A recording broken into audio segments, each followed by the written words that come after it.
Good morning students, my name is Rachna Singh. बच्चों, आज हम संस्कृत में 6वां पाठ पढ़ेंगे जिसका नाम है श्री राम जन्म कथा है। बच्चों, इस पाठ में राम जन्म के बारे में बताया गया है। ठीक है, तो देखते हैं। सरयू तीरे कौशलो नाम स्फीतो मुदितो जनपद आसीत। सरयू नदी के किनारे कौशल नाम का एक सुंदर बड़ा जनपद था।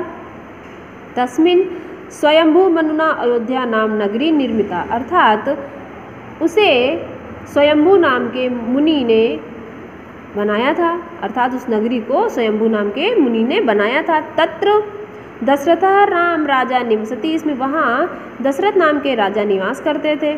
सह पौर प्रियवसी सत्याभिसंधः च पूरीम पालितवान इंद्र यथा अमरावतीम, अर्थात कहने का मतलब यह है कि वह मनुष्यों के प्रिय और इंद्रियों पर अपनी इंद्रियों पर नियंत्रण रखने वाले और इंद्र के द्वारा पुण्य और सत्कर्म करने वाले थे। देखते हैं। सा नगरी इंद्रपुरी सदृशा आसीत, अर्थात वह नगरी इंद्रपुरी के समान थी। अयोध्या नगर्याम को अपि मृषावादी नरो नासीत को अपि दुष्टः च सर्वं राष्ट्रः प्रशांतम आसीत। अयोध्या नगरी में कोई भी झूठ नहीं बोलता था, कोई भी दुष्ट नहीं था। दुष्ट अर्थात राक्षस प्रवृत्ति का कोई भी नहीं था और राष्ट्र में सभी प्रसन्नता के साथ रहते थे। तस्य को अपि सुतः न अभवत्, उनको कोई भी संतान नहीं थी। राजा दशरथ को कोई भी संतान नहीं हुई थी।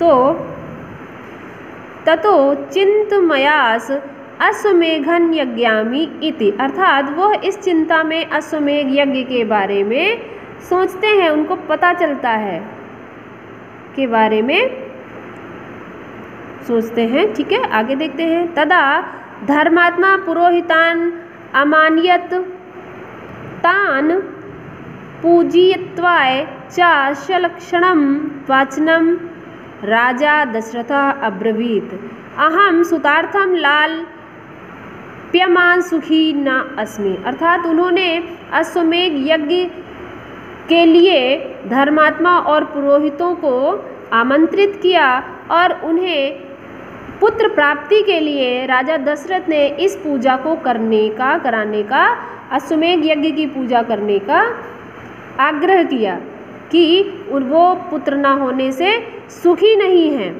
वह पुत्र न होने से सुखी नहीं है, तो जिस कारण वो यज्ञ करवाना चाहते हैं, इसलिए उन्होंने उनको आमंत्रित किया, किसको? अपने धर्मात्मा और पुरोहितों को। ठीक है, आगे देखते हैं। तदर्थम अश्वमेघ कर्तुम इच्छामि इति, वो बताते हैं कि मैं इसके अर्थ के मतलब इस अर्थ के लिए, किस अर्थ के लिए? क्योंकि उनके संतान नहीं थी, संतान प्राप्ति के लिए वह अश्वमेघ यज्ञ करने की इच्छा रखते हैं।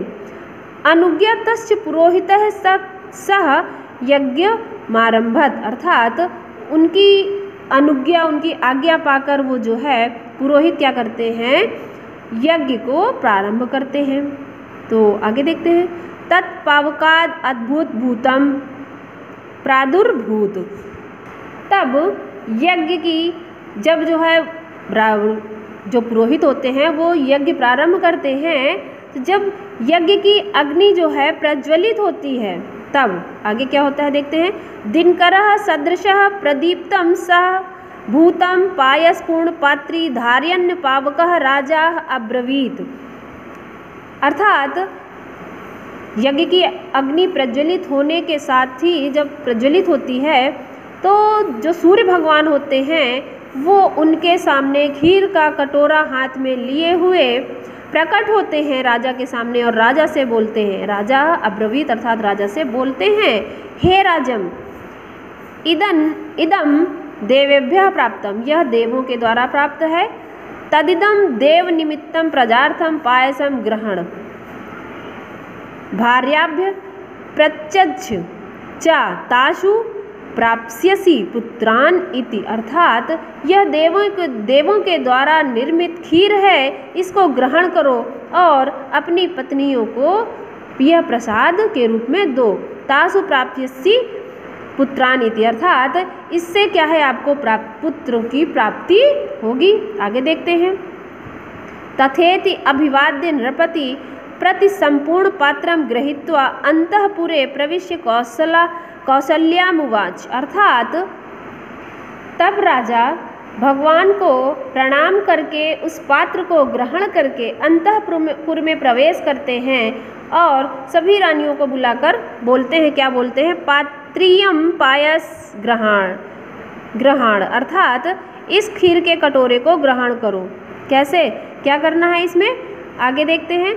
ततः अर्धम कौशल्याय ददौ अर्धस्यार्धम सुमित्राय अवशिष्टम च कैकेयी तदौ। अर्थात आधा कौशल्या को दे दो, आधा सुमित्रा को दे दो और बाकी कैकेयी को दे दो। ततः सर्वाः तेजस्विनो गर्भान आधारयन्। अर्थात जब उनको यह प्रसाद दिया गया तीनों रानियों को, खीर जो भगवान सूर्य भगवान ने दिया था राजा दशरथ को, तो वो अपनी रानियों को देते हुए बोलते हैं कि तीनों रानियों थोड़ा थोड़ा सभी लोग आपस में बांट लीजिए, ले लीजिए। और उसके बाद वो सभी क्या होती, तेजस्विनियाँ सभी जो है गर्भवती होती हैं। तो आगे देखेंगे। चैत्र मासे नवमिके तिथौ कौशल्या दिव्य लक्षणम पुत्रम रामम अजयनत। अर्थात चैत्र मास की नवमी की तिथि को कौशल्या दिव्य लक्षण से युक्त पुत्र श्री राम को क्या जन्म देती हैं। कैकेयी पराक्रमी भरत को जन्म देती हैं।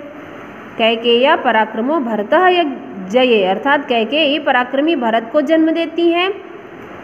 सुमित्रा च लक्ष्मण शत्रुघ्नो अजन्यत। अर्थात सुमित्रा जो है लक्ष्मण और शत्रुघ्न को जन्म देती हैं। तदा अयोध्यायाम महानुत्सवः अभवत्। तब वहाँ अयोध्या में क्या होता है, महान उत्सव होता है। जब वो राजा दशरथ को 4 पुत्र प्राप्त होते हैं तो वहाँ पर क्या होता है, अयोध्या नगरी में उत्सव का माहौल हो जाता है। तो बच्चों आगे देखते हैं, वहाँ पर उत्सव मनाया जाता है।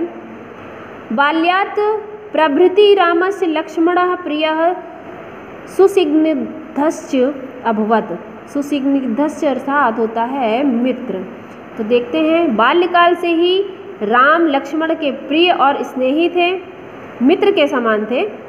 तेन विना रामः निद्रा न लभते। उनके बिना राम को नींद नहीं आती थी। किसके बिना, लक्ष्मण के बिना। यदा ही रामः हैमारूढ़ः लक्ष्मणं यदा यदा मृगया गच्छति तदैनं पृष्ठतः लक्ष्मणे धनुः परिपालयन् इयति। अर्थात नींद नहीं आती थी क्योंकि जब राम लक्ष्मण से कहते थे तब लक्ष्मण शिकार के लिए जाते थे। जब राम लक्ष्मण से कहते थे तब लक्ष्मण शिकार के लिए जाते थे और उनसे ही पूछकर लक्ष्मण धनुष उठाते थे। तभी जो है जब राम से पूछते थे तभी वह शिकार के लिए जाते थे। कौन, बिना राम से पूछे लक्ष्मण शिकार को नहीं जाते थे। और जब राम कहते थे तब लक्ष्मण धनुष उठाते थे। तथैव लक्ष्मणानुजः शत्रुघ्नः भरतस्य पृष्ठतः गच्छति स्म। अर्थात तब उनके पीछे तभी लक्ष्मण के छोटे भाई शत्रुघ्न और भरत भी पीछे जाते थे। यदा च ते सर्वे ज्ञानिनो गुण संपन्नाः कीर्तिमन्ताः सर्वज्ञः अभवन्। अर्थात वे सभी ज्ञान गुण संपन्न कीर्तिमान सभी प्रकार के ज्ञान को प्राप्त कर चुके थे। तदा पिता दशरथः तान दृष्ट्वा अतीव संतुष्टः अभवत्। उनके पिता दशरथ जो है उन सभी को देखकर बहुत ही संतुष्ट थे उनको देखकर। आगे देखते हैं। अथ राजा तेषां दारा क्रियां प्रति चिंत्यामास। जो है इसके बाद राजा उनके क्रियाकलापों के प्रति चिंतित होते हुए क्या करते हैं, सह मंत्री मध्ये स्वचिंता अकथयत। तदा महातेजः विश्वामित्रः मुनिः प्राप्तम। अर्थात राजा उनकी क्रियाकलापों को देखकर चिंतित होते हैं तो उन्होंने मंत्रियों के माध्यम से अपनी चिंता को व्यक्त किया। तब महातेजस्वी विश्वामित्र मुनि ने उनका सम्मान किया।